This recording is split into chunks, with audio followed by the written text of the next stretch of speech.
মনলৈ এটা প্ৰশ্ন আহিল। আমি সকলোৱে জানো আমাক কোন মানুহে ভাল পায় আৰু কোন মানুহে বেয়া পায়, হয়নে?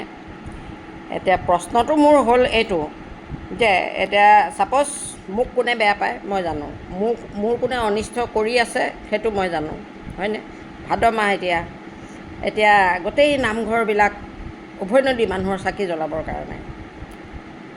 এই যে মানুহবিলাকে যে বেয়া মেণ্টেলিটি লৈ যে কাৰোবাৰ লাইফত যে ঘুচি গৈ পেলাই যে লাইফটো যে বৰবাদ কৰিবলৈ চেষ্টা কৰি থাকে, সেই মানুহবিলাকে ভগৱানৰ ওচৰত আঁঠু লৈ পেলাই চাকিটো জ্বলাই কি বুলি প্ৰাৰ্থনা কৰে? ভগৱানক কি খোজে বাৰু তাহাঁতি?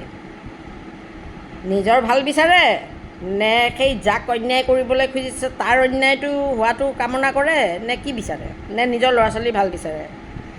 মই এই প্ৰশ্নটো আজি কিয় নাজানো মনলৈ আহিলে। কাৰণ মই মুখতে কথা কওঁ আৰু মই সঁচা কথা কৈ থাকোঁ কাৰণে মানুহে মোক বেয়া পায়, আৰু মোক অন্যায় কৰা মানুহ বহুত আছে, এতিয়াও আছে মোৰ পিছত লাগি থকা মানুহ। গতিকে সেই মানুহবিলাকে নামঘৰত গৈ চাকিটো জ্বলাই তাহাঁতি ভগৱানক কি বুলি প্ৰাৰ্থনা কৰে, মোক সেই বস্তুটো মোৰ জানিবলৈ মন যায়। আপোনালোকে কি ভাবে বাৰু মোক ক'বচোন।